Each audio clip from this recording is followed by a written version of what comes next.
வரலாறும் மக்களான நீங்களும் இந்த ஸ்டாலினுக்கு கொடுத்த வாய்ப்பால் இன்னைக்கு தமிழ்நாடு முழுக்க 16 லட்சம் குழந்தைங்க வயிறார சாப்பிடக்கூடிய காலை உணவு திட்டம் வெற்றிகரமாக செயல்படுது. அதே மாதிரி நம்முடைய முத்தான திட்டங்களால் பலரின் வாழ்க்கையில் மாற்றம் ஏற்பட்டிருக்கு. ஒரு கடிதம் என்னுடைய அலுவலகத்துக்கு கொஞ்ச நாளைக்கு முன்னாடி வந்துச்சு. அந்த கடிதத்தில் தன்னுடைய கணவர் மறைஞ்சு 7 ஆண்டுகள் ஆகுதுன்னும் தன்னுடைய மகன் 3 ஆண்டுகளுக்கு முன்னாடி தனி குடித்தனம் போயிட்டதாகவும் சொல்லிட்டு என்னுடைய செலவுக்கான பணத்துக்கு என் பையனை எதிர்பார்க்கிற நிலையில இருந்தேன். இப்போ நீங்க 1000 ரூபாய் தர்றதுனால என்னுடைய செலவை நானே பார்த்துக்கிறதோட என் பேர பசங்களுக்கு என் காசிலிருந்து ஏதாச்சும் வாங்கி தரேன், இது போதும் ஐயா எனக்குன்னு சொன்னது மகிழ்ச்சியோடு எழுதியிருந்தாங்க. அந்த அம்மாவோட தான் கலைஞர் மகளிர் உரிமை தொகையோட வெற்றி இருக்கு. இப்படி தமிழ்நாடு முழுக்க இருக்கக்கூடிய மகளிர் இந்த திட்டத்தின் மூலமா வாங்குகிற 1000 ரூபாய்.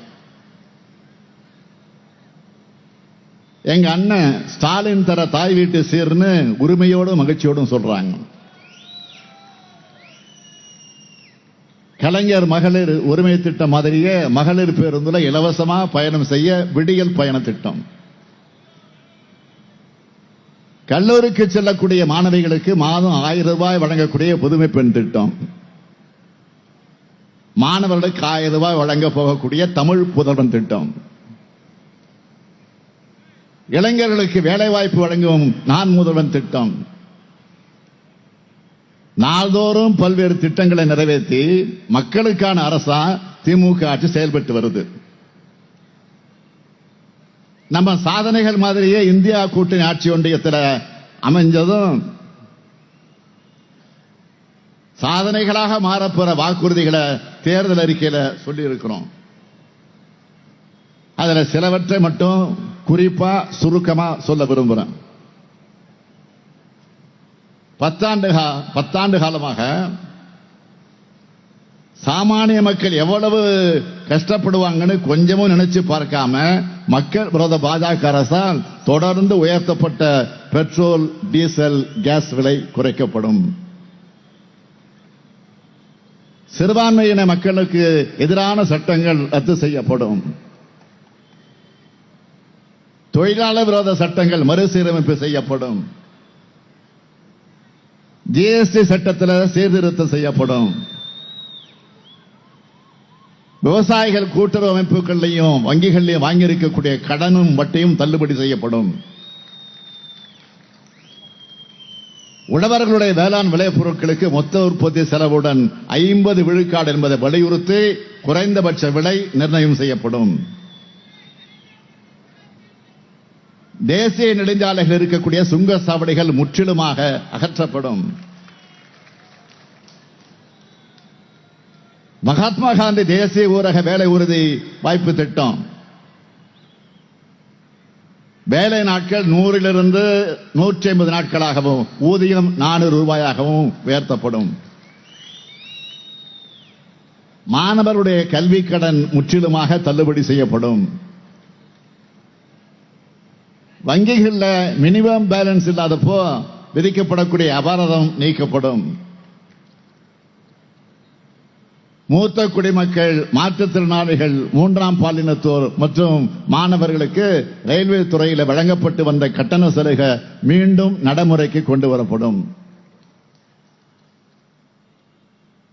ஜோலார்பேட்டை ரயில் நிலையம் முதல் கிருஷ்ணகிரி ஓசூர் ரயில் நிலையம் வர புது ரயில் பாதை திட்டம். தமிழ்நாட்டில் உள்ளது போல அகில இந்திய அளவில் சிறுபான்மையின சமுதாயத்துக்கு இடஒதுக்கீட்டை நடைமுறைப்படுத்த முயற்சிகள் மேற்கொள்ளப்படும். பிரதராமை பகுதியில் மாம்பழச்சாறு தயாரிக்கக்கூடிய தொழிற்சாலை அமைக்கப்படும். வேலூர் விமான நிலையம் விரைவில் செயல்பாட்டுக்கு வரும்.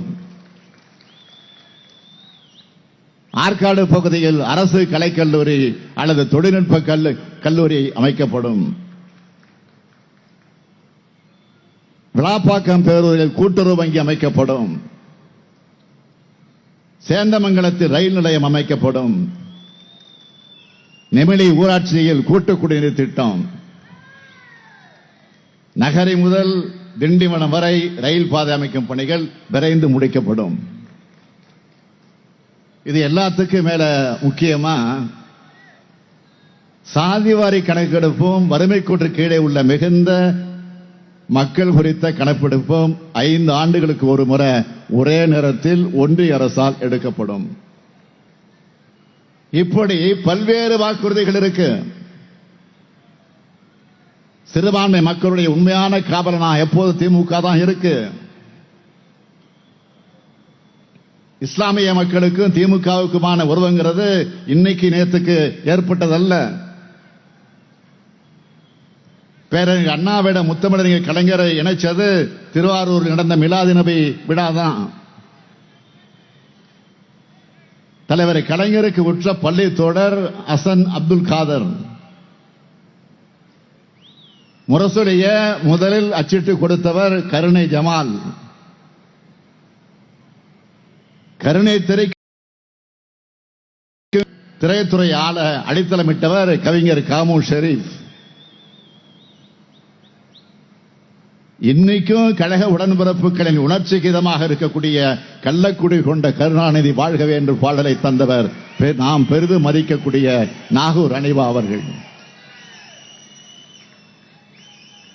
முதலா 1967 திமுக ஆட்சி அமைச்ச வரலாற்று சிறப்புமிக்க கூட்டணியில பேரறிஞர் அண்ணாவுக்கு பக்கபலமாக இருந்து திமுக வரலாற்றில் திருப்பு முனை ஏற்படுத்த துணை நின்றவர் கண்ணியத்திற்குரிய காகிதம் இல்லத்தவர்கள்.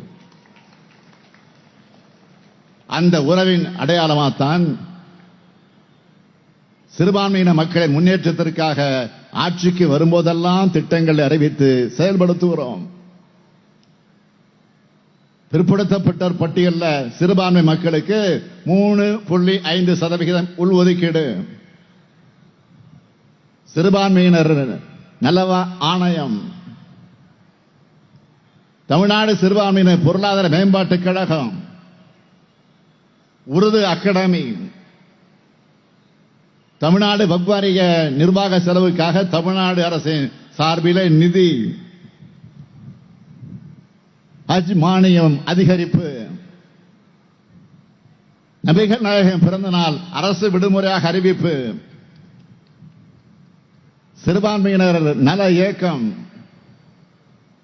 சிறுபான்மையினர் ஆணைய சட்டம்னு இப்படி கலைஞர் வகுத்து தந்த பாதையில் நம்ம திராவிட மாடல் அரசு சிறுபான்மை சமூக பிரதிநிதிகள் கலந்துகிட்ட கூட்டத்தை நடத்தணும்.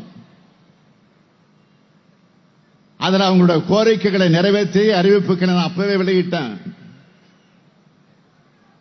பள்ளிவாசல்கள் மற்றும் தர்காக்கள் மேம்பாட்டுக்கான மானிய தொகை 10 கோடியாக உயர்த்தப்பட்டிருக்கு.